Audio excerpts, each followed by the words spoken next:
Legends. The Legend of Karl Rehnborg. The true story of MLM, told by the losers, begins not with revelation, but by removal of myth, starting with the once-upon-a-time account of MLM's genesis. All fairy tales include a myth of nativity, and MLM's is no different. According to MLM lore, Karl Rehnborg, founder of California Vitamin Company, later renamed Nutrilite, not only invented today's MLM phenomenon, but is also the father of today's vitamin and supplement business. There is no Wikipedia entry for Karl Rehnborg. He's not referenced as a significant figure in any history of nutrition, except in articles related to or promoted by Amway. Details of Rehnborg's life and work have changed over time and rely almost entirely on his biography, The Nutrilite Story, Past, Present, and Future, written by his son, Sam Rehnborg, and published by Amway. Rehnborg's biography is widely believed to be the most official text for a historical account of MLM's formation, the MLM movement's Book of Mormon. The publisher's description on Amazon states that Rehnborg's supplement pills, quote, spawned the dietary supplement industry, and that he was, quote, instrumental in creating a new method of distribution known as multi-level marketing. Rehnborg's Nutrilite was a tiny, localized, and virtually unknown enterprise. From its inception, it was inconsequential and barely solvent, until a chance encounter between Rehnborg and the actual inventors of MLM's pyramid recruiting plan, Lee Mittinger and William Castleberry. Details of their biographies are strangely missing in the MLM fairy tale. Neither has a Wikipedia entry, and they are referenced in the Nutrilite story only as, quote, national distributors for Rehnborg. Castleberry and Mittinger were also the direct managers and precursors for the two founders of Amway, Richard DeVos and Jay Van Andel. Nutrilite's actual historic notoriety today has nothing to do with inventions and business models. It is infamous for being prosecuted by the federal government for outrageous and dangerous false medical claims about its non-pharmaceutical pills and potions, viewed by the FDA as snake oil and by medical professionals as quackery. The prosecution began shortly after Nutrilite was recognized as the first MLM, and during the time Van Andel and DeVos were among its top recruiters. The Nutrilite story documents the legendary narrative previously retold as oral history. It is the official transcript of MLM's founding by virtue of its copyright owner and publisher, the Amway Corporation. As the oldest and largest of current multi-level marketing companies, Amway plays the role of MLM's priestly authority and primary source in matters of MLM invented history. To promote the legend, Amway not only underwrote the biography, but in 2014 commissioned the casting of a life-size bronze statue of Rehnborg at the Nutrilite Center in California, where, quote, visitors are invited to sit by the bronze portrait likeness of Karl for a unique photo opportunity. Karl Rehnborg died in 1973, a year after Amway acquired his company. There are obvious problems with the Nutrilite story, as with any sex narrative. Yet, in plumbing the origins of new American creeds and movements, researchers, including me, must examine and quote from official texts, scrolls, tablets, and scriptures. Only from a re-examination of Rehnborg's life and times can we learn the true drivers and threads of American culture that gave birth to MLM. When the actual characters and historical events are uncovered, MLM's true character behind its current disguises will become evident. The legend of, quote, Christian MLM.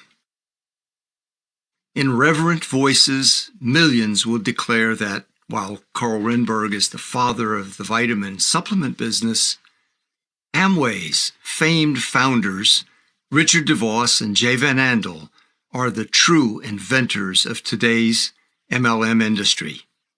They are the leaders responsible for MLM's mission as a vanguard of Christian principles. With these godly credentials, criticisms or questions of MLM's legitimacy are viewed as not only erroneous, but blasphemous. The MLM model was already well established and beginning to proliferate when DeVos and Van Andel formed Amway. The two Amway owners worked at the original MLM Nutrilite for more than a decade. There, they learned the MLM business model and gained their training. Then, in a pattern that has produced perhaps more than 1,000 other MLM companies, DeVos and Van Andel defected from Nutrilite, took thousands of Nutrilite salespeople with them, and set up Amway as a virtually identical and directly competitive enterprise. DeVos and Van Andel did not originate or invent anything related to the MLM model. They did, however, graft a theme of religious righteousness onto Mittinger and Castleberry's established pyramid model, spawning the, quote, Christian legend. Assuming a self-anointed moral authority, they escalated MLM's deceptive promises to a dogmatic belief system. One noted sociologist, reflecting the mythology in academic papers, called Amway a, quote, quasi-religious corporation. Acting and speaking like prophets, DeVos and Van Andel portrayed their pyramid recruiting scheme as a moral crusade, promising wealth as a salvation and proclaiming failure a sin. On the cover of DeVos's 1975 book, Believe, it says, quote, discover how you can attain success and personal fulfillment through belief in free enterprise, human dignity, God and His church, the American way. The moral tone and Christian rhetoric, blended inexplicably with patriotism and capitalism, were adopted by many MLMs that followed. Christian churches became hotbeds of MLM recruiting with clergy in the uplines. DeVos and Van Andel's religious pretenses for their pyramid money scheme were rooted in the authoritarian and evangelistic training of the extremist Dutch Protestantism of their childhoods in Grand Rapids, Michigan. They attended the same insular religious high school and conservative religious college and never deviated in their entire lives from the fundamentalist doctrines and rigid political views of their upbringing. The Christian Reformed Church in Grand Rapids, a secessionist sect of the larger Dutch Reformed Church, spread with Dutch immigration. In South Africa, the church became a major force in support of the apartheid system. In the United States, the Christian Reformed Church split from the larger group over matters of ritual in 1857. The parents of both Van Andel and DeVos were members of the secessionist group. The newly formed Christian Reformed Church continued strict adherence to fundamentalist views and the basic tenets of Calvinism, including predestination, the association of wealth with righteousness, strict patriarchy, and conservative views on sexuality. Richard DeVos and Jay Van Andel are among the group's, quote, prominent members. Reflecting the fundamentalist character of his religious views, Van Andel gave $500,000 in his own name to a, quote, research institute, the Van Andel Creation Research Center in northern Arizona, to study and promote creationism and biblical flood geology. The indoctrination shaped their brand of the MLM movement. MLM leaders claim entitlement to advise and pass judgment on MLM recruits in matters of marital roles, sexual practices, church attendance, child rearing, and political affiliations. As MLM developed into a large political lobby to protect against fraud investigations, its money-making scheme, portrayed in religious and moral terms, blended with other extremist religious and conservative movements, and culminated in Richard DeVos's daughter-in-law, Betsy DeVos, serving in Donald Trump's cabinet. With this assumed moral authority and righteousness of purpose, MLM leaders could impose a stigma of shame and humiliation upon adherents who lost money and quit or criticized the program. They were stigmatized as, quote, losers and quitters, or, quote, negative thinkers.